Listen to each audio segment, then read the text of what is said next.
But if we can, I know, let's try not to be on the stairs, it's going to be hard.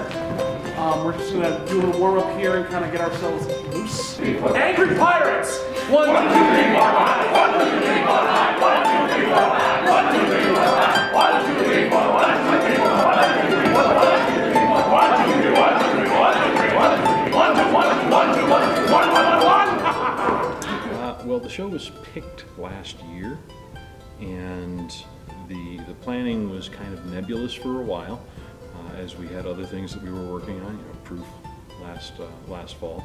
So once that show got up, Peter and I began to have some conversation about where we were going to go with this. We have a list of about 6 or 8 different genres that we try to cycle through. So in the course of 4 years that students are here, either on stage or backstage or even just watching the shows, they get kind of a broad array of theater experiences. You know, just sort of like the liberal arts. It's like a little bit of everything. We haven't done a real sort of ancient play for quite a while. I think it would have been Prometheus Bound in 2003. So I was looking around at Greek and Roman plays to see if there was something that I thought would work well, you know, with the students we have, and you know, be good to produce. It was essentially planned and ready to go by the time classes began, which is a good thing because I've got 2 lab classes that feed into building the show. Well, it started with me getting the script, and then I went through and I figured out who's in what scene and when they exit, when they come back in, and that's sort of how it began. It's a really simple process so far. That is like a 45-minute show and a very simple script because we're adapting it to more of a modern take. Not really modern take, but more of a modern, kind of a simplistic take on the original Roman play. And it's short right now, which means we basically just have to memorize our lines and finish the blocking, and we've just kind of been running it, and things are getting added and thrown in.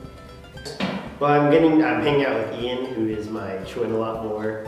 We're having a lot of rehearsals. A really great part of it is we have a lot of our own input. Like we're making like really silly pop culture references, and you know, it's a really fun time just for the cast and the crew. So basically, like, my role in the rehearsal is just take notes on the blocking, and then I do the rehearsal report. So if the director has anything he wants to articulate to the designers, I put that in the rehearsal report. I'm also sort of the central nervous system of the production, so I communicate with everybody, the actors, designers, I plan everything. It's great. There are 2 casts. The play is,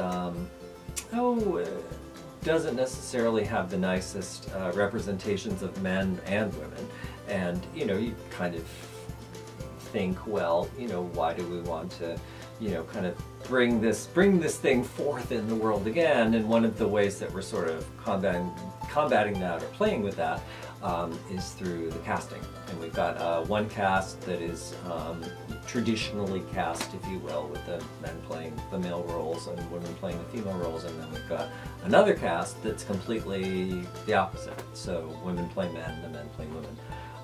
So we're trying to sort of play with a sense of gender and, you know, poke fun at some of the negative stereotypes on both sides. Everyone's really fun to work with, and I've gotten to work with some of the people who have like no names at all, and we do a lot of physicality, like the fight choreography and the prologue are very run around, act like nuts, and they're amazing to work with. And it also, you know, it gets more people involved. And that's always a good thing. In the fall, we did a very small show, so it was nice in the spring to do something that allowed more people to be a part of it. So we've got 30, which is, I think, well, certainly the biggest I've done in quite a while. My objective as I start to build the show is to give the actors a sense of the geography of the space that they're going to be inhabiting for the most part. And this superstructure out here, this false proscenium, provides some entrances downstage, but most of the action takes place here. People will be learning their lines. We're adding fight choreography at this point. As people get the scripts out of their hands, we'll start adding props. And then just working on characterization. Like, people in comedies are sort of like regular people, only like really kind of cranked up and they want the things they want really badly. And so all of those sort of basic human drives, money, food, sex, all of that stuff, people are really going to need to pursue that really hard. It's like all they can think about. And that will need me to say, nope, I need a little more there. Our first show is March 25th. To the 28th, and we'll have the two casts perform alternate nights.